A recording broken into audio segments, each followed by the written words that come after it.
What if the fear you feel doesn't stem from the future, but from the need to control it? Perhaps because there is a difference between responsibility and control. Responsibility helps us to act in the present. Control attempts to dominate a future that does not yet exist. The problem is that the future never accepts being dominated.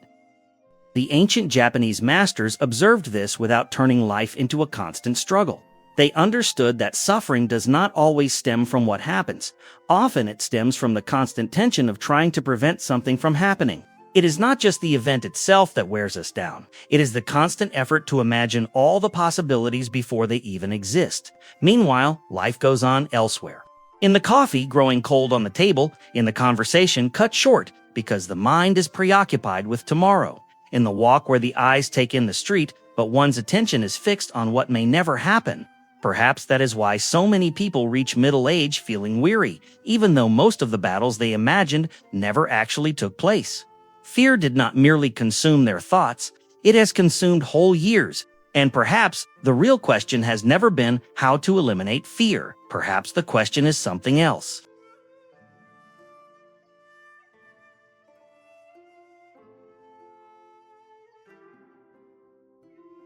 When the world talks about Ikigai, it tends to turn it into a grand life goal.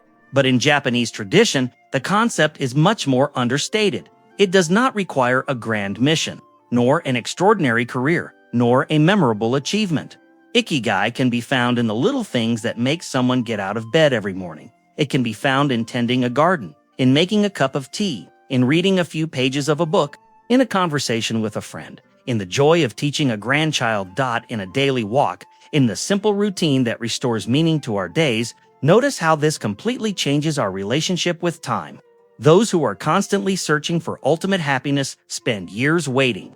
Those who find meaning in small actions have already begun to live. Ikigai doesn't ask where you'll be in 20 years' time. It asks how you're living this very morning. Whilst we try to control our whole lives, we miss the one moment in which we can truly act. The present. It is in the present that a decision is made. It is in the present that an act of kindness takes place. It is in the present that a smile can be offered. Tomorrow has not yet arrived. Yesterday is already over. Only the present accepts our presence. Perhaps that is why so many people find peace, not when they solve all their problems, but when they stop treating every day as a preparation for the future. The human brain is wired to anticipate danger. For thousands of years, this ability ensured our survival. Spotting a storm before it arrived or noticing a hidden predator meant the difference between life and death. This mechanism continues to operate within us. The difference is that nowadays danger is rarely lurking behind a tree. It usually exists only in our imagination.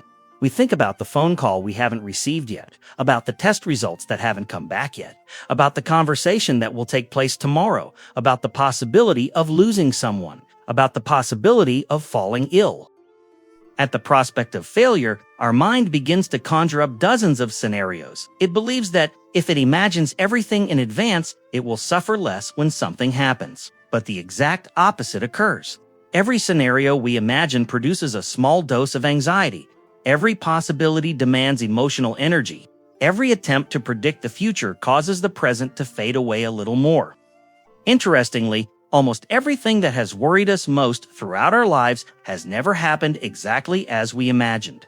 The difficulties came in different forms, so did the solutions. Even so, we keep trying to predict the next chapter, as if we could finally control the script of our existence. There is an irony in that. The more we seek absolute security, the more insecure we become, because there will always be a new variable beyond our control. There will always be unexpected news, a change, a farewell, a new beginning. The quest for control is a race with no finish line, and perhaps that is precisely what fuels our fear. Observe a tree throughout the year. In spring, it blossoms. In summer, it provides shade. In autumn, it sheds its leaves. In winter, it stands seemingly bare. No season asks permission to arrive, nor does the tree protest. It does not try to hold on to its flowers when the cold arrives. It does not cling to its leaves out of pride. It changes because resisting the cycle does not alter the cycle. The whole of nature works like this. The ocean does not decide when the wind blows. The moon does not choose the rhythm of the tides. The rain does not ask where it should fall. And yet, there is a silent order in all of this. We, however, often believe ourselves to be an exception. We try to control aging, people's behavior, our children's choices, the results of our efforts, recognition, time. But you only have to look back to realize a simple truth. The most important events in our lives were almost never planned with precision. The great encounters, the goodbyes, the opportunities, the losses, the fresh starts. Most of them arose when life decided to take a different path from the one we had imagined. That doesn't mean that planning is pointless. Planning is important.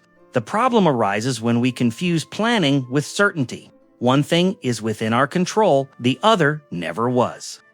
Before you go, take a moment to reflect on this. Is there someone or something in your life that you have been trying too hard to hold on to? And what might happen if, instead of forcing, you simply allowed life to unfold as it will? The Tao teaches that peace is not found in controlling the river. It is found in learning to flow with it. If this reflection resonated with you, consider subscribing to the channel. Here, we explore the timeless wisdom of Taoism, ancient philosophy, and the art of living with greater clarity, balance, and inner peace. And if today's message spoke to something deep within you, you may also enjoy the other reflections waiting for you on this channel.